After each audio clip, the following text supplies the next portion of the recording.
Bonjour, bienvenue dans la série sur les vecteurs. Donc terminons les solutions de l'exercice 5. Alors, les équations pour qui décrivent le fait que les A sont des vecteurs propres s'écrivent pour lambda égale lambda 1 et compte tenu des résultats qu'on a obtenus à la fin de la vidéo précédente, T' 1, donc dans le système d'axes principaux, A'1, 1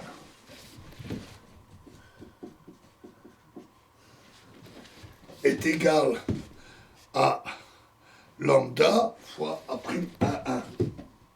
Lambda 1 fois A'1, 1. Et l'autre équation devient T' de 1 fois A'1, 1 est égal à lambda 1 A' de 1 qui est donc égal à 0, puisqu'on avait dit qu'A' de 1 est égal à 0. Et donc, T', 1 égale lambda 1 et T', 2 égale 0. Pour lambda égale lambda 2, on a T', 2 fois A' de 2 égale lambda 2 fois A', 2 qui est égal à 0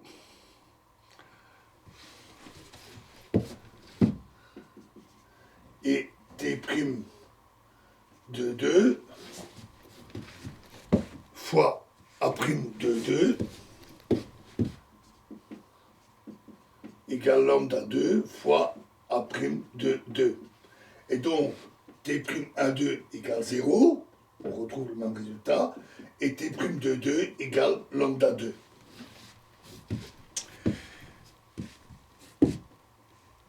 Et donc, dans le système d'axes principaux, le tenseur TIK a pour représentation matricielle T', IK est égal à T', 1, 1, 0, 0, T', 1, 1, 2, 2, c'est-à-dire lambda 1, 0, 0, lambda 2. Donc la matrice est diagonalisée. Alors, dans le système d'axes principaux, les valeurs des composants du tenseur permettent d'écrire l'équation de la courbe qu'on avait donnée dans l'exercice sous la forme lambda 1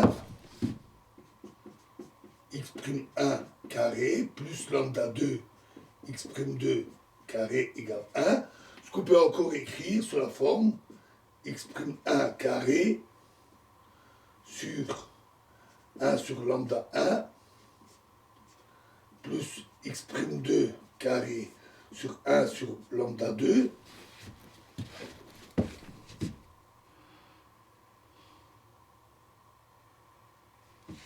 est égal à 1. Et ça, c'est l'équation d'une ellipse dont les axes, les demi-axes, ont pour longueur 1 sur racine de lambda 1 et 1 sur racine de lambda 2.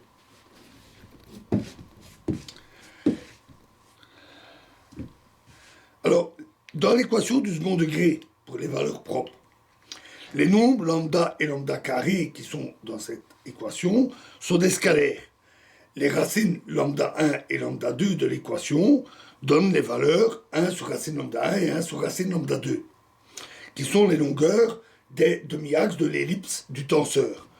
Par suite, cette ellipse étant quelconque, pour un tenseur quelconque, ces nombres sont indépendants du système d'axes. Si on change les axes, on change la position, l'orientation de l'ellipse, mais les longueurs de ces demi-axes restent les mêmes. Et donc il en est de même de des coefficients dans l'équation qui donne les valeurs lambda 1 et lambda 2. C'est-à-dire que dans cette équation, les quantités C1 égale T1 plus T2 et C2 égale T1, 1, T2, 2,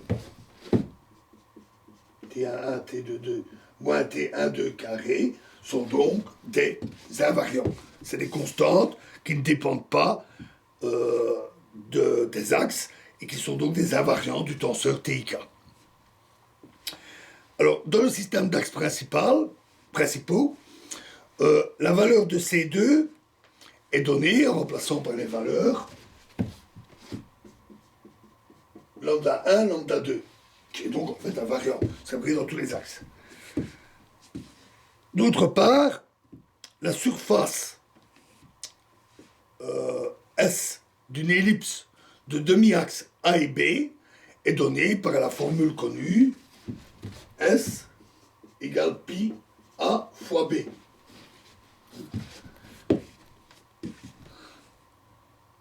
Dans le cas qu'on a ici, on a que A est égal à 1 sur racine lambda 1 et B égale 1 sur racine lambda 2. Et donc on trouve que S égale racine de pi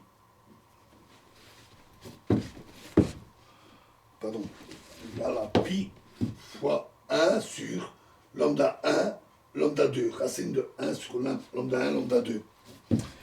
C'est-à-dire encore pi racine de 1 sur C2.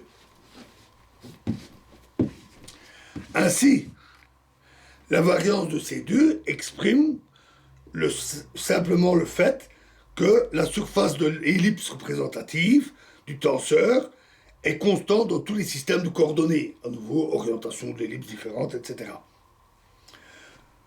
Notons finalement que dans le cas d'un tenseur d'ordre 2, mais dans un espace à 3 dimensions, donc c'était limité à 2 dimensions pour simplifier les calculs, mais à 3 dimensions, on obtient un ellipsoïde de représentation du tenseur. Chose que nous avions déjà vue. Et là aussi, on retrouve les racines comme le demi-axe, les racines des valeurs propres. C'est donc le même principe. Si on veut faire tout le calcul, toute la démonstration, c'est juste plus long. Voilà, alors, on va arrêter cette petite vidéo ici. Et dans la prochaine vidéo, nous verrons la solution de l'exercice 6. Je vous remercie.